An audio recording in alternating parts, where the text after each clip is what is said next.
Greetings everyone, and Great here with another Age of Empires 2 Definitive Edition replay. Spawn on the south side as the red Saracens. We have Eldmexicanox, I think. Spawn on the top left side as the blue Malians. We have Antoine, Roquentin. Oh, either way, looks like I've got the screen cleaned on up. And let's go and cover each player's civilization bonuses. For Saracens, of course, they are a camel and naval civilization. Market trade costs only 5%. Markets cost less wood. Transport has increased carry capacity. Transport hit points. Galleys like 25% faster. And camel units get plus 10 hit points. Unique unit is a Mameluke, camel rider. Unique unit is zealotry. Camel units get plus 28 hit points. Counterweight is trebuchets and mangonels get plus 15% attack. And foot archers does plus 2 damage versus buildings. We got the scout advancing forward. Looks like maybe just aggressively scouting. Let's switch over to blue. Let's see what his civilization bonuses are. The Malians, of course, a infantry civilization. Buildings cost 50% less wood. Barracks unit get additional pierce armor per age starting feudal age. And villagers drop off 15% more gold. Unique units a Gebeto, a unique throwing melee range infantry unit. Unique text to Guli, town soldiers can fire arrows when on garrison. Don't really see that being all too useful most of the time. And Fambia, cavalry gets plus 5 attack. Universities work 8% faster.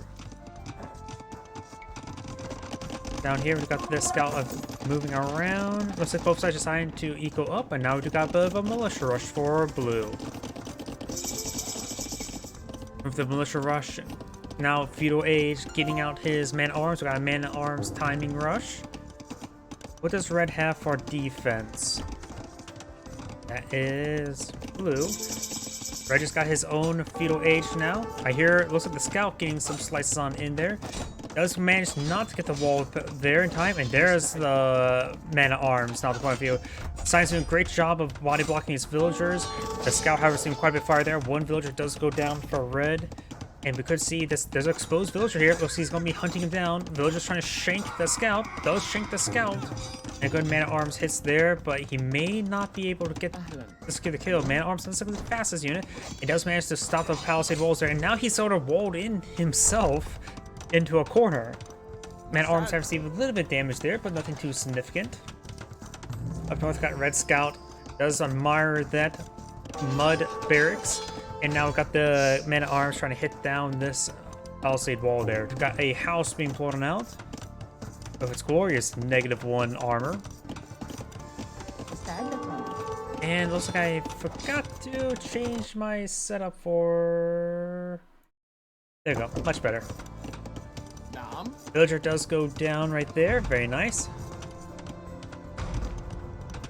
And those palisade walls have been cleaned on up. Sorry about that, I realized I forgot to change up my camera location and start the stream. Oh, and the man-at-arms still have plenty of health remaining, which is very, very good. This is a minimal damage. We've got the +1 pierce armor thanks to our unique technology. Townsend arrows does 5 damage, so it does technically 3 damage, which is... So it is technically a... Let's see, the base damage technically would be 4, barring it. It would do, it goes on to 3, so that'd be 25% damage reduction. Which is actually not half bad, barring the second, 3rd, 4th, 5th, and 6th arrow.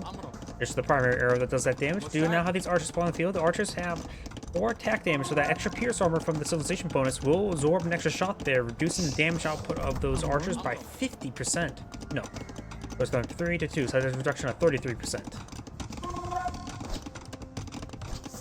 It all depends how you look at it. If you go from 2 to 3, that's an increase of 50%. If you go from 3 to 2, that's a decrease of 33%. Which is still quite significant. This one could rush out some extra range armor tech, but that's probably not likely to happen, because these man-at-arms are probably going to fall off quite hard in the near future. This bonus will probably get out fletching relatively soon. Nope, just getting more archers. This opponent can't get out fletching. We'll give him also 1+ range and counteract any sort of ranged armor. But the extra range does make a massive difference. So going for armor as opposed to attack versus attack does become still a net loss.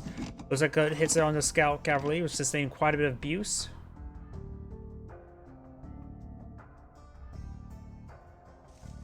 And now we've got these archers advancing on forward, and I'll go ahead and select an ostrich to support the archers.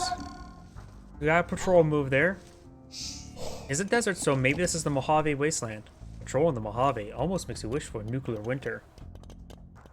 Sorry, I love Fallout New Vegas. Oh, and there's something else I forgot as well. I'm going to disable the preview on OBS. It tends to fix a lot of frame rate issue. But then again, I think this is my first stream with my new hardware with Age of Empires 2. And the new hardware is also very good. You got a large number of skirmishers here. It does have fletching upgrade on the skirmishers. But the archers do not have fletching upgrade. So these skirmishers actually outrange the archers. Why have tiny bow when you can just throw a spear? Now, man-at-arms does find a good engagement on these villagers. Skirmishers are advancing forward. There's at least one archer in the mix, not a spearman.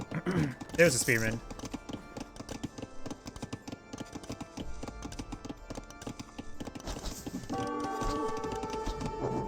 And looks like Red goes and backs out of the game. Having trouble with pretty standard militia rush into man-at-arms timing. That one pierce armor, I believe, that one additional pierce armor for his man-at-arms probably made a massive difference. By the way, this is Antoine saying thank you for watching, and on your next replay.